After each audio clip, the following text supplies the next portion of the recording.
السلام عليكم ورحمة الله وبركاته. بسم الله الرحمن الرحيم. إن الحمد لله نحمده ونستعينه ونستغفره ونعوذ بالله من شرور أنفسنا ومن سيئات أعمالنا. من يهده الله فلا مضل له ومن يضلل فلا هادي له، وأشهد أن لا إله إلا الله وحده لا شريك له، وأشهد أن محمدا عبده ورسوله. أما بعد، فإن خير الحديث كتاب الله، وخير الهدي هدي محمد صلى الله عليه وسلم، وشر الأمور محدثاتها، وكل محدثة بدعة، وكل بدعة ضلالة، وكل ضلالة في النار. ثم أما بعد، عنوان الكلمة: الاهتمام بالسنة، عنوان أهل السنة والجماعة. أهل السنة والجماعة هم أولئك الذين اختارهم الله عز وجل لحمل راية السنة. وراية السنة دائما يحملها من يحمل رسالة الإسلام على وجهها الصحيح. ومما لا شك أن المسلمين حصل فيهم كثير من التفرق والافتراق، وخرجت طوائف من أهل البدع، وكل طائفة تدعي الاستئثار بالإسلام الصحيح، وتدعي أنها هي التي تترجم الإسلام الصحيح، وأن من أراد الإسلام فهي بوابتها. كثير من الطوائف ممن يدعي هذه الدعوة، ولكن الله عز وجل من رحمته لم يترك الأمر نهبا للدعاوى، حتى يكون لكل من يدعي حظه مما يدعي. ليس الأمر كذلك. الله عز وجل أنزل كتابه هدى ورحمة، وأرسل رسوله صلى الله عليه وسلم ليبين كتابه ويوضح كتابه ويفسر كتابه. وبالتالي لم يرحل النبي صلى الله عليه وسلم إلى الرفيق الأعلى إلا وقد كان قد ترك أمته على المحجة البيضاء.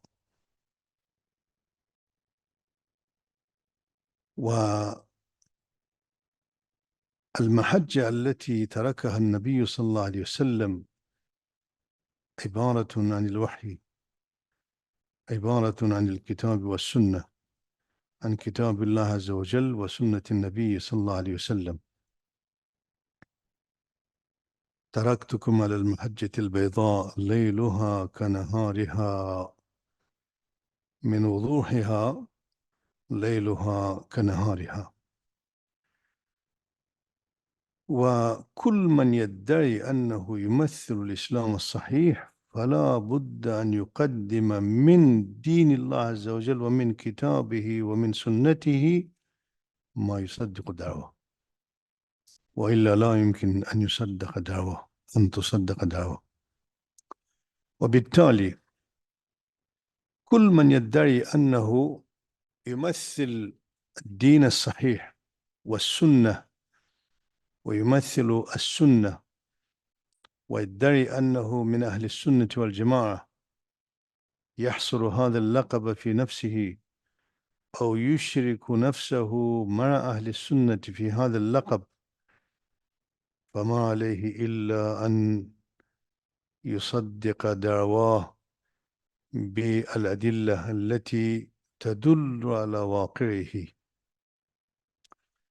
وهذا المجال مفتوح للجميع، وليس لأحد أن يحتكر هذا اللقب لنفسه دون أن يكون هناك برهان على ذلك من واقعه. ونحن هنا نتحدث عن أن من يدعي أنه من أهل السنة والجماعة فلا بد أن يكون الدليل على ذلك واضحا، وأبرز الأدلة على ذلك هو موقفه مما تميز به أهل السنة والجماعة. مع حصول الافتراق يحتاج أهل السنة والجماعة الذين يمثلون الإسلام الصحيح يحتاجوا لتمييز صفهم إلى اسم رديف يوضح موقفهم وموقعهم من الإسلام الصحيح، وهذا الاسم الرديف مع الإسلام هو السنة والجماعة. ومن فضل الله عز وجل أن هذا الاسم أهل السنة والجماعة كلتا الكلمتين نجد تصديقهما من عهد الصحابة والتابعين وتابعيهم، وبالتالي نحن لسنا بحاجة إلى استحداث كلمة أخرى لا نحتاج إليها. أهل السنة والجماعة. ما هي السنة وما هي الجماعة ومن هم الذين ينبغي أن يتلقبوا بهذا اللقب؟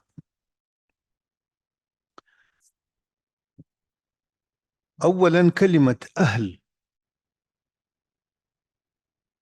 هذه الكلمة تدل على أن أهل كل شيء من هم أخص الناس به، أهل البيت، أهل الدار، أهل المحلة، أهل كل شيء هم أخص الناس به. فأهل السنة هم الذين تميزوا بخدمة السنة رواية ودراية. نحن هنا نتحدث عن أمرين، عن الاهتمام بالسنة رواية ودراية. وبعد التفصيل سنجد أنه لا يوجد أحد غير أهل السنة يهتم بالسنة رواية أي من حيث الثبوت، ودراية أي من حيث المعنى. سنجد أن جهود من يشترك مع أهل السنة في خدمة السنة سنجد أن هناك خللا ما إما في الجانب الأول أو في الجانب الثاني. ومن بقي على الاهتمام بالسنة رواية ودراية خدمة تليق بالسنة ومكانتها أولئك هم أهل السنة والجماعة الحقيقيون. ولا يمكن أن نجد عند غيرهم منظومة كاملة لخدمة السنة رواية ودراية، لا يمكن. وكل من كان كذلك فهو من أهل السنة والجماعة. كل من وجدت عنده هذه الميزة فهو من أهل السنة والجماعة، هو الذي يمثل السنة. ما هي السنة؟ السنة لها معاني، منها أن السنة مرادفة لحديث النبي صلى الله عليه وسلم، وهذا هو الذي يهتم به المحدثون. إذن السنة هي حديث المصطفى صلى الله عليه وسلم، سواء كانت قولية، تقريرية، فعلية، كلها سنة النبي صلى الله عليه وسلم. ومن معاني السنة أيضا أنها تأتي بمعنى الالتزام بالإسلام عقيدة وفقها وسلوكا وفي جميع نواحي الدين. هذا معنى من معاني السنة. ويقابل السنة بهذا المعنى البدعة. يقابل السنة بالمعنى الأول الكتاب، أو الفقهاء لما يقولون الأدلة على ذلك من الكتاب والسنة والإجماع. يقابل السنة بالمعنى الثاني البدعة. وسأبين بفضل الله عز وجل في هذه المحاضرة أن هناك تلازما بين الأمرين.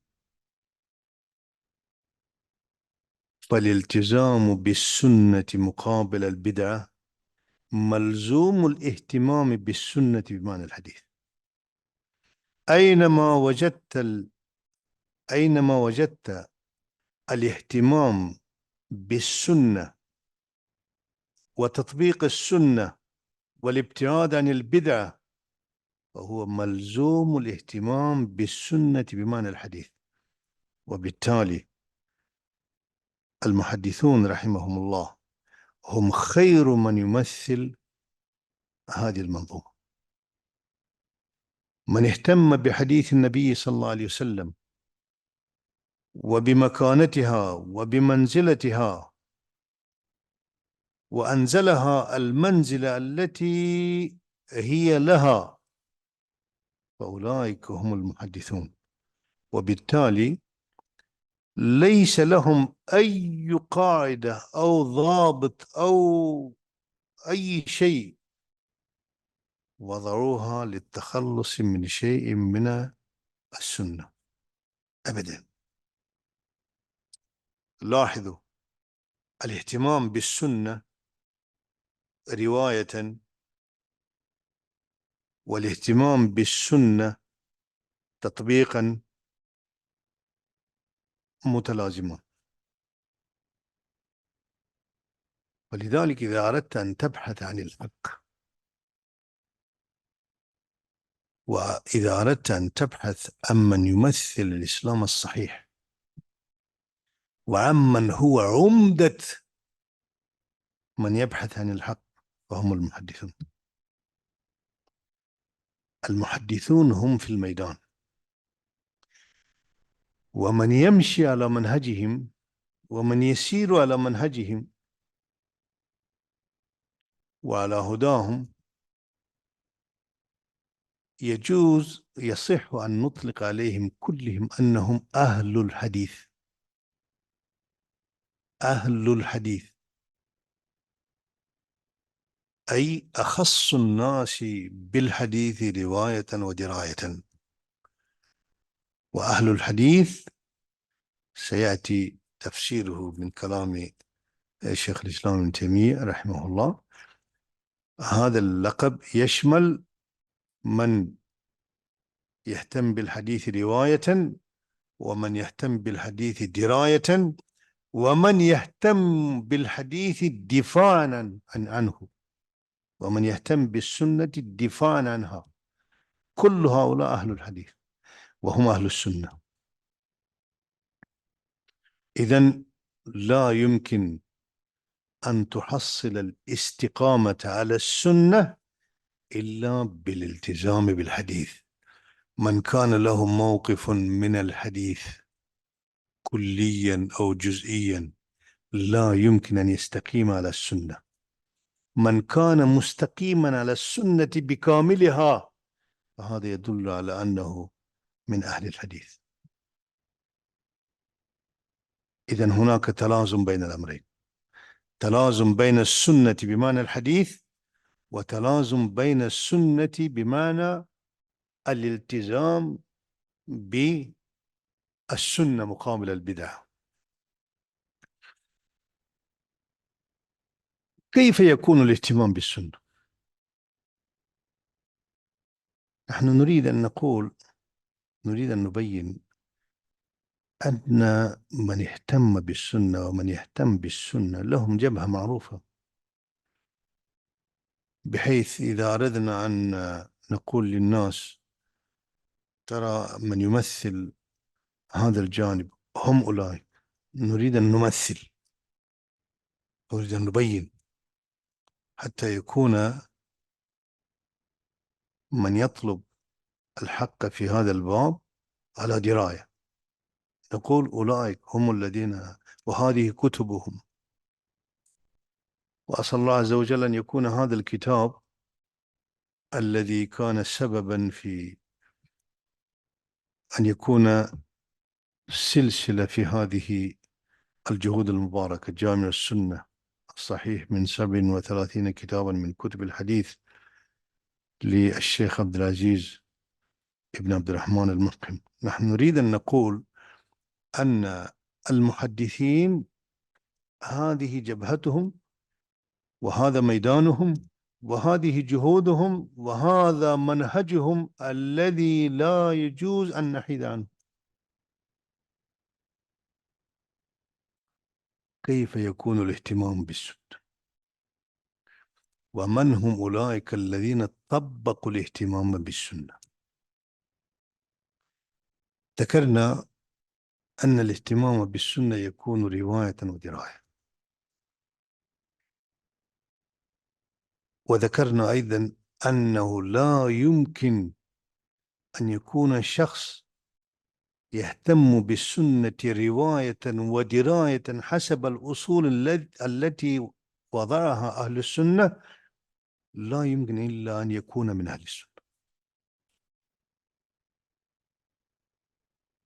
ومن خرج على خطهم وعن خطهم شيئا أو في شيء سيكون عنده خلل حسب موقعه من هذه الميزة، وهي الاهتمام بالسنة رواية ودراية. طبعا من الصعب أن نتحدث هنا عن جهود المحدثين ولو بشيء من التفصيل، بنظر يسير من التفصيل فيما يتعلق بالرواية، ولكن لابد أن نشير إلى شيء منها، لابد أن نشير إلى شيء من الجهود حتى نعطر المجالس بجهودهم. وضع المحدثون لضمان الصدق في الحديث ولضمان سلامة الروايات وضعوا شروطا نقلية وعقلية شديدة جدا، صارمة وقاسية، كانت نتيجتها وصول سنة النبي صلى الله عليه وسلم إلينا نقية صافية، وحصول علمنا ويقيننا بها رواية ودراية. هناك فئام من الناس يدعون أنهم من أهل السنة والجماعة، ولكن لسوء حظهم لم يحصل لهم يقين بحديث من الأحاديث إلى الآن، ولا زالوا ما شاء الله من أهل السنة والجماعة، أو هم أهل السنة والجماعة، مع أنهم باعترافهم لم يحصل لهم يقين بأي حديث إلى الآن، ومع ذلك ما شاء الله لا زالوا هم الذين يمثلون هذه الجبهة الصافية، جبهة المحدثين. أما نحن وكل من يمشي ويسير على خطى المحدثين، فنحن لما ننظر إلى الخطوات التي وضعها المحدثون ونجد أنهم قد طبقوا هذه الخطوات على حديث ولم يختلفوا، اتفقوا على هذا الحديث أن هذا الحديث صحيح، والله يحصل لنا من برد اليقين ما لا يمكن أن نعبر عنه. وهناك فن مستقل وضع لهذا الغرض، وهو فن مصطلح الحديث. جهود المحدثين في هذا الباب مرتبة ومنسقة، موجودة في كتب مصطلح الحديث. يتحدثون فيه عن اتصال السند،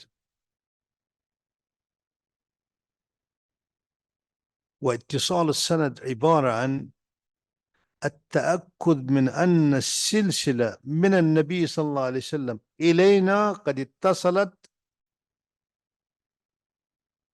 بالاتصال. مثلا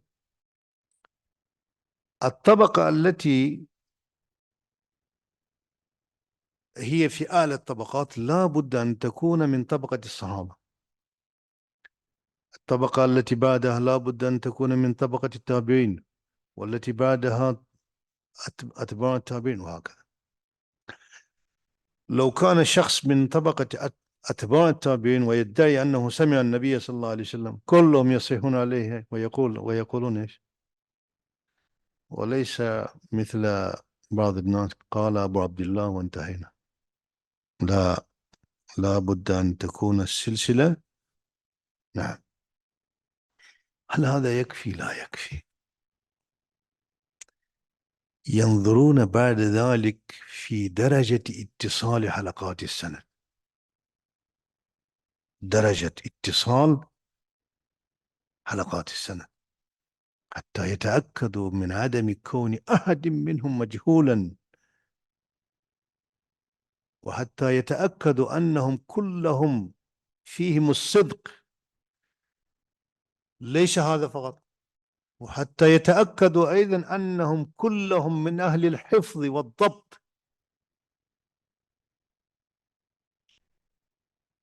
ليس هذا فقط، حتى يتأكدوا أيضا أن الضبط والحفظ الذي هم من أهله استمر معهم زمن الأداء، ولم يطرأ عليهم على حفظ أحدهم وعلى ضبط أحدهم تغيير يؤثر في ضبطهم.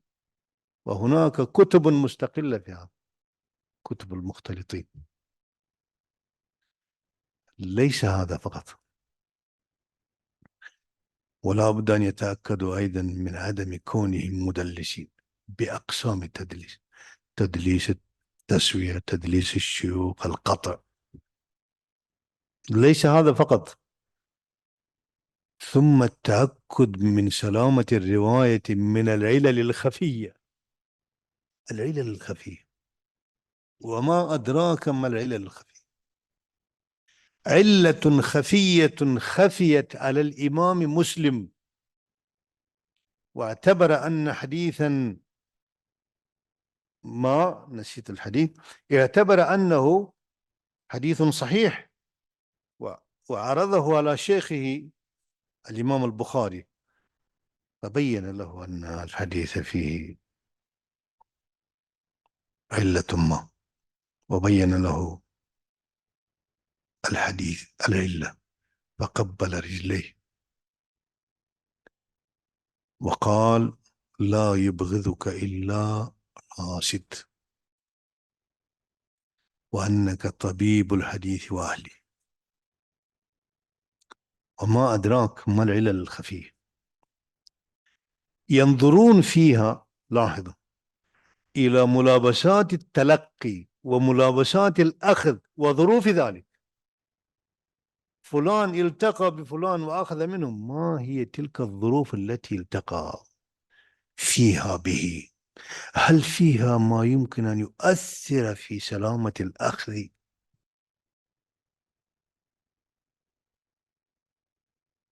هذه بعض ما في السند. لم تنتهي السلسلة إلى هنا. ثم بعد ذلك التأكد من سلامة الرواية من العلل في المتن، وذلك بالمقارنة الدقيقة جدا بين ألفاظ الرواة بينهم، بين ألفاظ الرواة كلهم. فحديث مثلا رواه أحد تلاميذ الزهري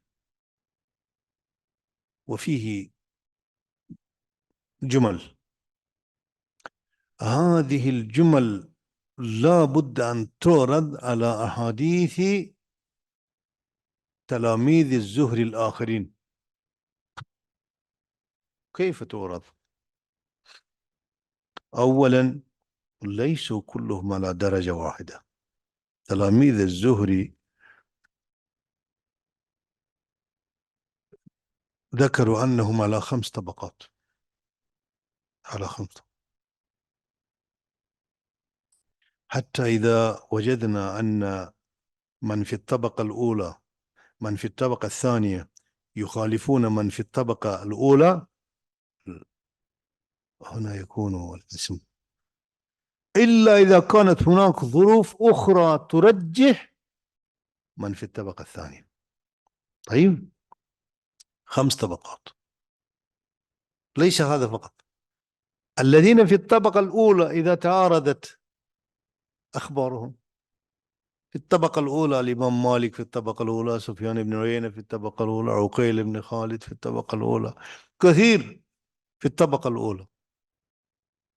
هب أن هناك خلافا فيما رواه مالك عما رواه ابن عيينة مثلا، وكلاهما في الطبقة الأولى، هنا يلجؤون في ترتيب من هو في الطبقة الأولى. كيف؟ بحصر أغلاطهم. ما هي مجموع الأغلاط التي في حديث مالك ومجموع الأغلاط التي في حديثه، ثم يكون الترجيح هكذا. طبعا أهل البدع ما أبعدهم من معرفة منهج المحدثين، ومع ذلك يحاولون دائما أن يتسللوا إلى الميدان من ثغر من الثغور، أو من ثغرة من الثغرات، مو من ثغر. فباب السند نوعا ما لا يمكنهم أن يتخللوا. في باب العلل في المتن هنا تجد كثيرا من المبتدع أيضا يصولون ويجولون في هذا الميدان ويقولون هذا الحديث فيها علة. ما هي هذه العلة التي لم تظهر للبخاري وظهرت لك؟ قال هذا الحديث يخالف ظاهر القرآن. فنقول له يا أعمى البصر والبصيرة، هذه كانت قد خفيت عليهم وظهرت لك، ما شاء الله. نعم، إذا كان على منوالهم، على منهجهم ليست له أغراض فاسدة، فهو فخطأه أيضا محترم. ولكن من لم يكن من مجالهم دائما يحاول أن يجد ثغرات للطعن في السنة، فهذا نقول له ليس هذا عشك فضل. واضح؟ هنا نجد أن كثيرا من البدع أدرجت فيما سمي بالعلل في المتن، ولكن نحن نتقيد بالقواعد التي ذكرها المحدثون، والتي هي للتأكد من الصحة، وليس لإخضاع الحديث لمنطلقاتهم. أرأيتم كم هذه الخطوات كلها حتى يتأكدوا من هذا الحديث ومن ذلك الحديث، وبالتالي وصلت إلينا سنة النبي صلى الله عليه وسلم صافية نقية، يحصل لنا بها اليقين الذي لا يقين بعده. والله كأننا ننظر إلى النبي صلى الله عليه وسلم وهو يتكلم بهذه، لا، السلسلة من نقاوتها ومن صفائها ومن آه ومن صفاء هذه الجهود التي لا تترك مجالا ثم لا ننسى أن هذا دين الله عز وجل، وبالتالي الله عز وجل سخر لدينه من يقوم بهذه، وإلا الذي ينظر إلى واقعهم لا يصدق. الذي ينظر إلى واقعهم نظرة مجردة عن لا يصدق. رحلات الإمام البخاري مثلا، رحلات الإمام البخاري الذي ينظر إلى رحلاته والله لا تكاد تصدق كيف أنه في هذه المدة ذهب إلى هذه البلدان وبهذه السرعة المتلاحقة. وكذلك غيره من المحدثين مثل تلميذه ابن خزيمة، وكذلك الإمام النسائي، وكذلك ابن حبان، وكذلك أبو عوانة وغيرهم من المحدثين الذين رحلوا إلى أقطار العالم الإسلامي في ذلك الوقت، وذروا تلك البلاد شبرا شبرا حتى يأخذوا سنة النبي صلى الله عليه وسلم ويجمعوها ويدونوها. وهكذا تم تدوين سنة النبي صلى الله عليه وسلم، وبدأ تدوينها بشكل وانتهى تدوينها إلى شكل. القرن الثالث هو القرن الذهبي بالنسبة لتدوين السنة. نجد في ذلك القرن الكتب الستة، وعلى رأسها الصحيحان، سنن أبي داود، جامع الترمذي، سنن ابن ماجه، سنن النسائي، وكتب عظيمة جدا معها مسند الإمام أحمد قبلها، الموطأ قبل المسند، وكذلك مسند الدارمي، وبقية الكتب من المصنفات والمسانيد وغيرها. ما الذي نجده عند المحدثين؟ نجد عند المحدثين هذه الجهود. الآن مسند الإمام أحمد مثلا طبع في 52 مجلد مع الفهارس. نجد في هذه الجهود سنة النبي صلى الله عليه وسلم، ونجد فيها هذا المخزون من سنة النبي صلى الله عليه وسلم، نجده رطبا كما خرج من مشكاة النبوة. والكتب المؤلفة في هذا الباب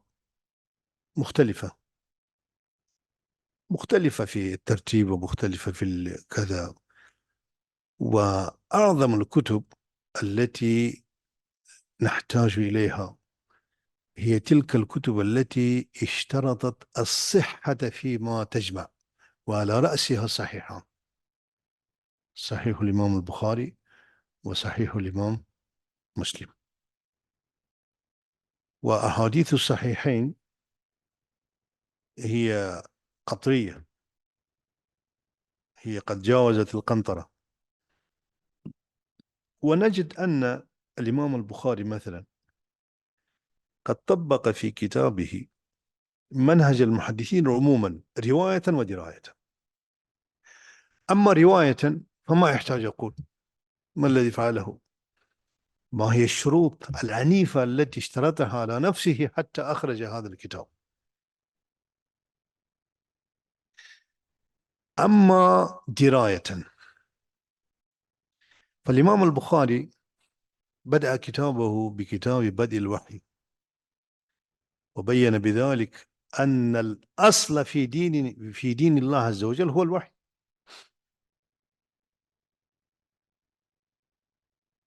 كتاب بدء الوحي، وقول الله عز وجل إنا أوحينا إليك. الأصل في دين الله عز وجل الوحي. ثم وهذا فيه تأصيل مصدر التلقي، حتى لا نلتفت في دين الله عز وجل يمنى ويسرى ونأخذ من فلسفة فلان وفلسفة علان. لا، هذا الدين ودين الله عز وجل يؤخذ من الوحي. واهتم في كتابه في أغلب أبوابه وكتبه، وأبوابه، اهتم أن يجمع بين السنة والكتاب. تجده في كثير من تراجم الكتاب، تراجم الأبواب، يذكر الآيات حتى يبين التلازم بين الوحيين. طيب، بعد ذلك عقد كتاب العلم لبيان أن هذا العلم تحصيله يحتاج إلى آداب، وأيضا من يطلب العلم بحاجة إلى تشجيع، فذكر هذه النصوص التي حشدها هناك: آداب طلب العلم، والتحريض على طلب العلم، والحث على طلب العلم. بعد ذلك دخل في العبادات، ثم ذكر الأحاديث في جميع الأبواب، وختم الكتاب بكتاب أخبار الآحاد، وكتاب الاعتصام بالكتاب والسنة، وكتاب التوحيد. وهو في ترتيبه يعطينا منهجا في الدراية. واضح؟ الاعتصام بالكتاب والسنة. الاعتصام هو التمسك بما تعتقد أن فيه عصمتك.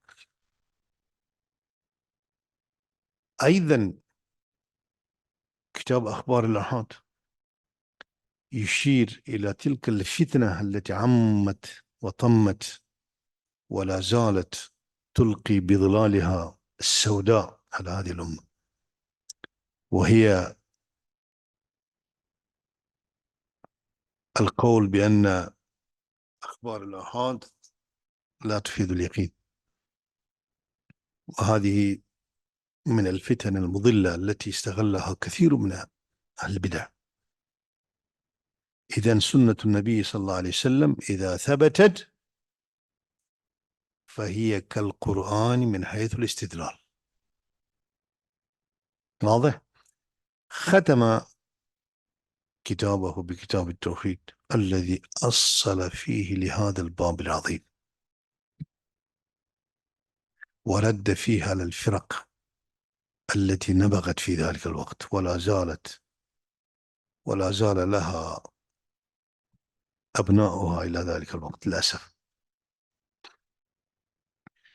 إذن اهتمامهم بالرواية وبالدراية من أحسن نماذجهم، من نماذج جهودهم صحيح الإمام البخاري. طيب، نحن قلنا أن اهتمامهم بالسنة رواية بذكر بعض الخطوات التي ذكرناها، واهتمامهم بذلك شيء لم يسبق إليه، وشيء لا يمكن أن يلحقهم في ذلك أحد باعتراف أعداء السنة. هذه الدقة، هذا كله تحقيقا لقول الله عز وجل: إنا نحن نزلنا الذكر وإنا له لحافظون.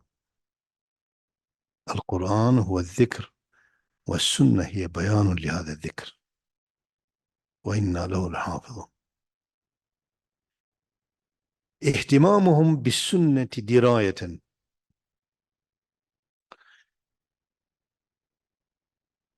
يشمل جميع القواعد التي وضعوها لضمان الوصول إلى مراد النبي صلى الله عليه وسلم.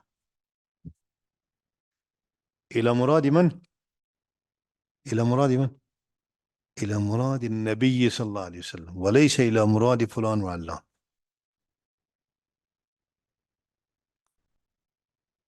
وهي كثيرة، منها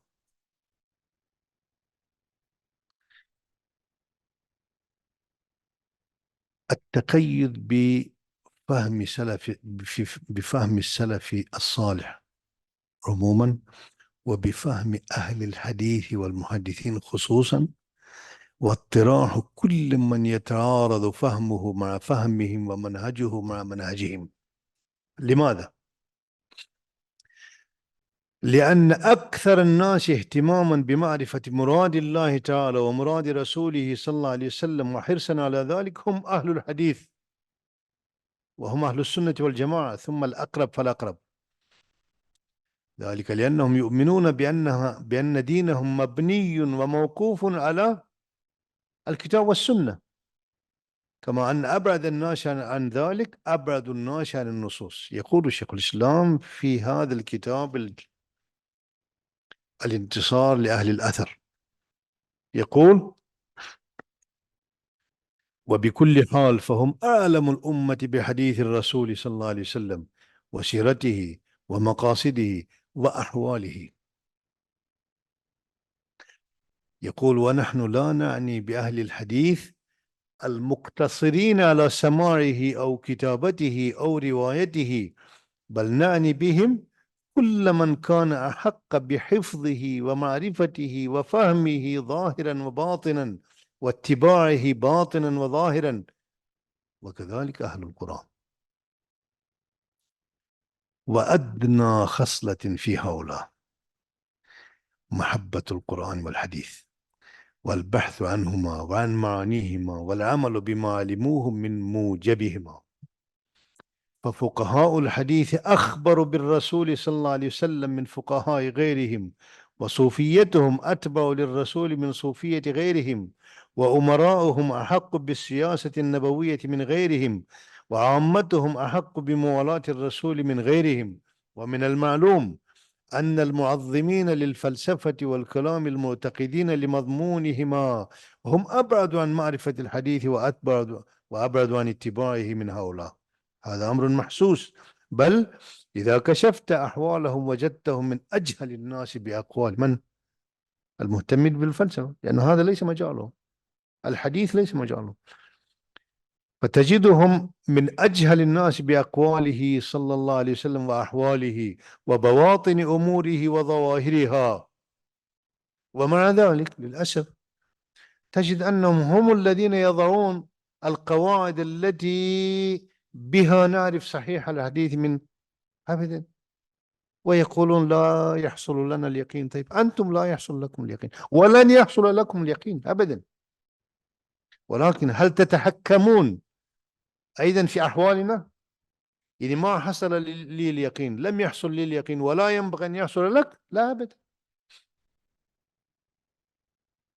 يقول: حتى لا تجد كثيرا من العامة أعلم بذلك منهم، ولا تجدهم لا يميزون بين ما قاله الرسول وما لم يقله، بل قد لا يفرقون بين حديث متواتر عنه وحديث مكذوب موضوع عليه، وإنما يعتمدون في موافقتها على ما يوافق قولهم سواء كان موضوعا أو غير موضوع، فيعدلون إلى أحاديث يعلم خاصة الرسول صلى الله عليه وسلم بالضرورة اليقينية أنها مكذوبة عليه، عن أحاديث يعلم خاصته بالضرورة اليقينية أنها قوله. هؤلاء يميزون، أما هم لا، وهم لا يعلمون مراده، بل غالب هؤلاء لا يعلمون معاني القرآن فضلا عن الحديث، بل كثير منهم لا يحفظون القرآن أصلا. طبعا هو شيخ الإسلام بدأ يضربنا أيضا. ها؟ والله كلما أقرأ كلام شيخ الإسلام هذا ألتفت إلى نفسي وأقول: أين أنتم من حفظ القرآن؟ فمن لا يحفظ القرآن ولا يعرف معانيه ولا يعرف الحديث ولا معانيه، من أين يكون عارفا بالحقائق المأخوذة من الرسول؟ وإذا تدبر العاقل وجد الطوائف كلها، كلما كانت الطائفة إلى الله ورسوله أقرب، كانت بالقرآن والحديث أعرف وأعظم عناية، وإذا كانت عن الله وعن رسوله أبعد، كانت عنها أنأى، حتى تجد من في أئمة علماء هؤلاء من لا يميز بين القرآن وغيره. بل ربما ذكرت عنده آية فقال لا نسلم صحة الحديث، وربما قال لقوله عليه السلام كذا، وتكون آية في كتاب الله عز وجل. وقد بلغنا من ذلك عجائب، وما لم يبلغنا أكثر.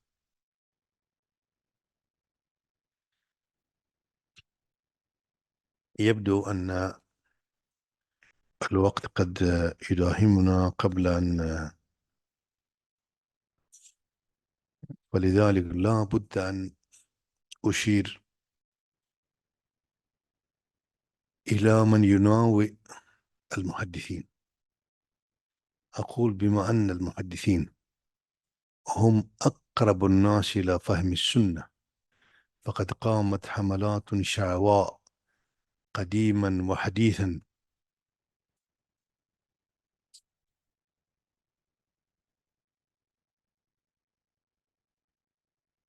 وحديثا تستهدفهم وتستهدف مكانتهم. وزعم أولئك أن المحدثين أسرع الناس إلى التشبيه والتجسيم، بل صرحوا أن حديث النبي صلى الله عليه وسلم مادة خصبة للتشبيه والتجسيم، كل ذلك للتشكيك في مرجعيتهم، وليخلو الجو بعد ذلك للجهمية والمعتزلة وأتباعهم وغيرهم.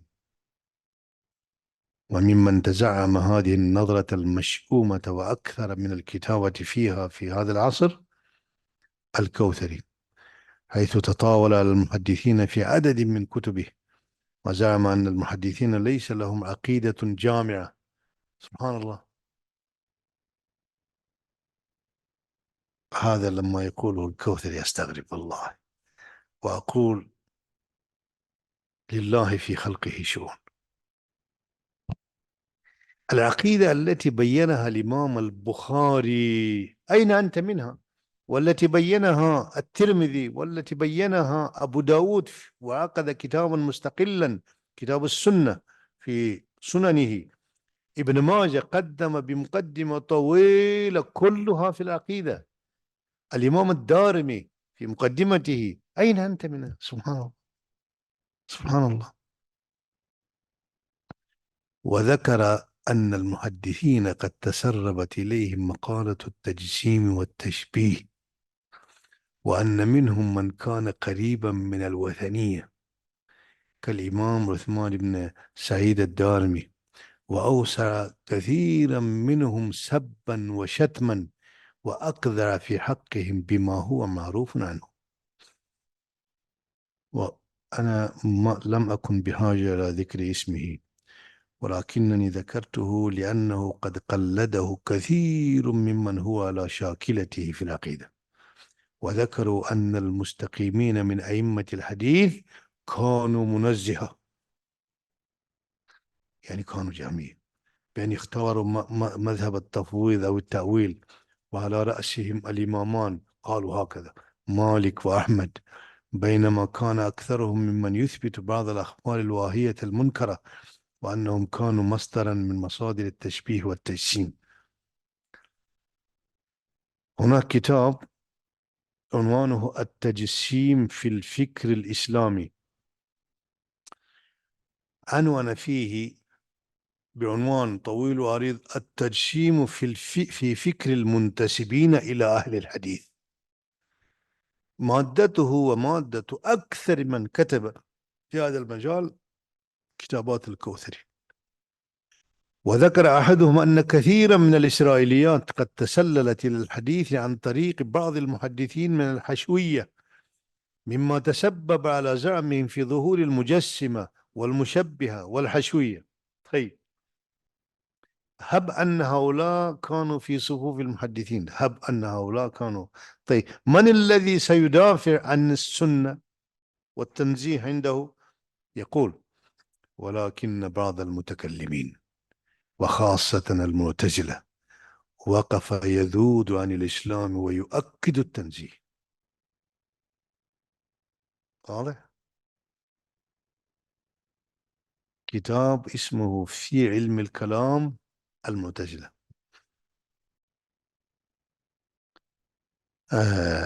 دكتور أحمد صبحي. حديثه عن الإسرائيليات ورمي المحدثين بالحشوية مأخوذ. هذا السقار الأول، التجسيم في الفكر الإسلامي، صهيب السقار، حديثه عن التشبيه وكذا مأخوذ من الدكتور أحمد صبحي. وأحمد صبحي أخذه من الكوثري دون أن يشير إلى ذلك. أنا قارنت بين وهكذا ترى هؤلاء الجهال يقلدون أمثالهم من الجهال في عظائم الأمور المنسوبة إلى الدين، ومع ذلك يرمون أهل السنة والجماعة الذين يتبعون النصوص، يرمونهم بماذا؟ بالتقليد. على كل حال، من أصول أهل السنة والجماعة أيضا التي اتفقوا عليها ولم يختلفوا عليها، أن جميع قواعدهم وأصولهم تصب في تعظيم شأن الكتاب والسنة وفي شأن تعظيم الجماعة، وليس عندهم أصل لرد شيء من الكتاب والسنة. أما غيرهم فعندهم أصول وقواعد يتترسون بها في ردهم لكثير من نصوص الكتاب والسنة، سواء في العقيدة أو في الأحكام أو في غيرها. وأصولهم كثيرة كلها تصب في هذا المجال. أنا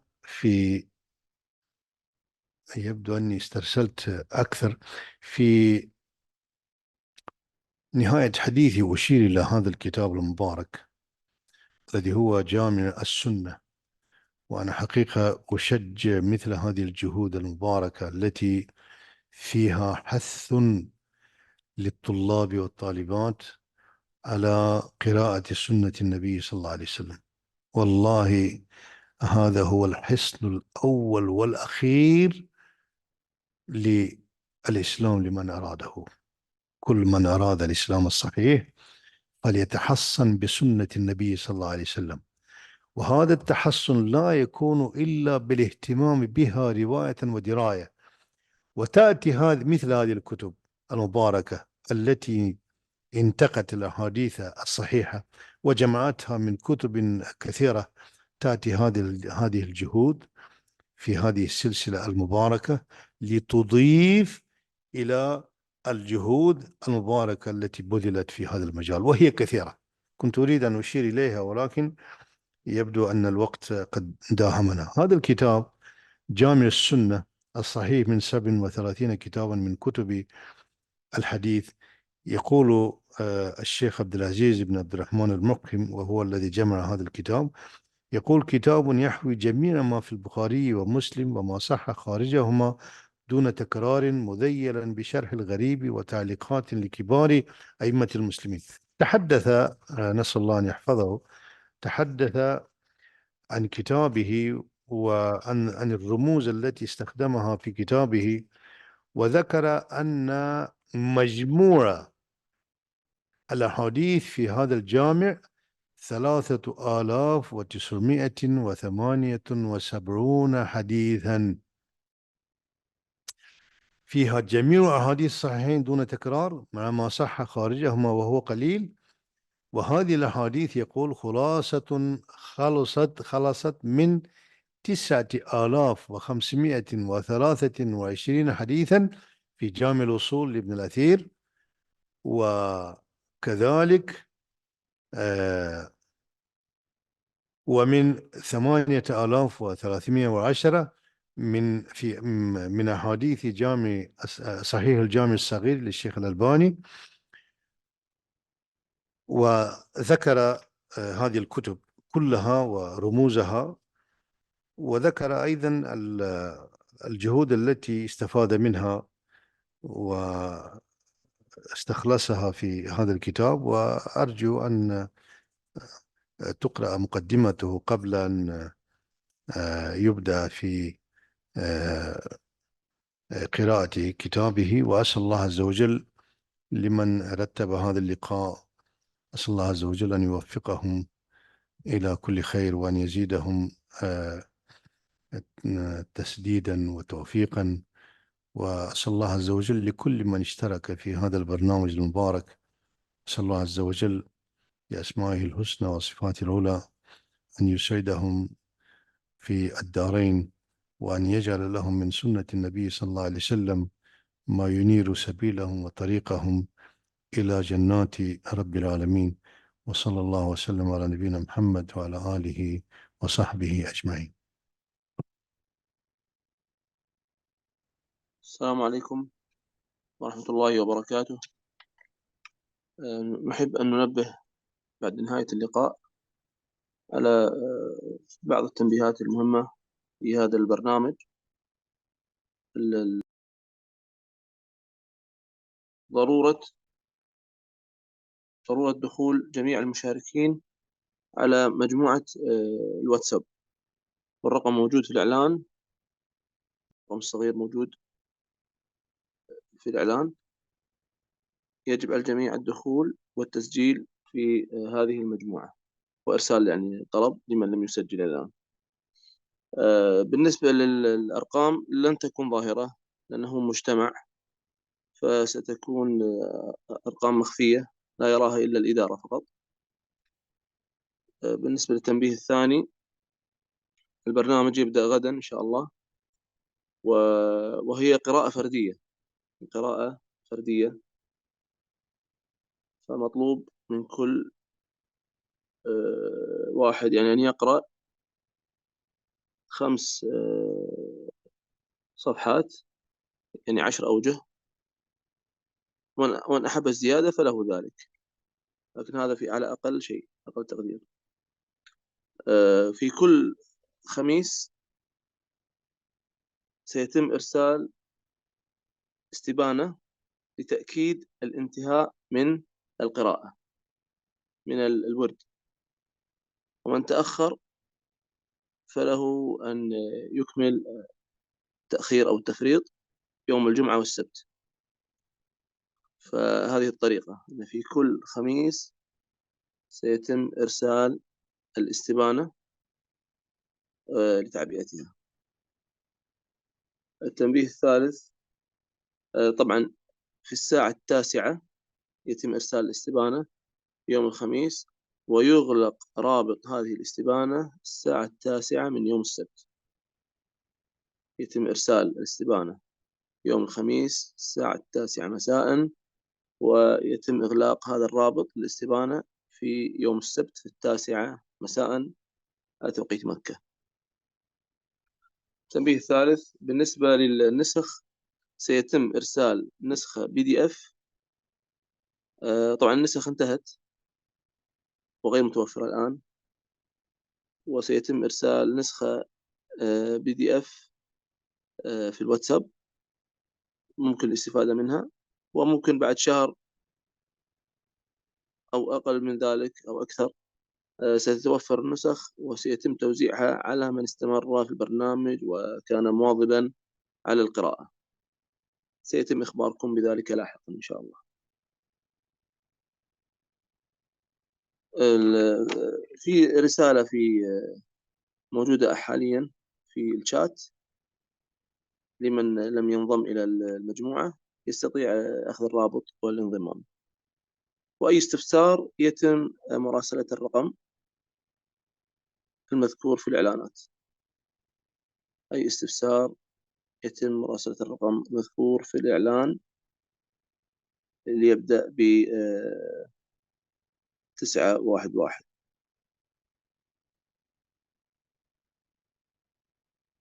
والحمد لله رب العالمين، والسلام عليكم ورحمة الله وبركاته.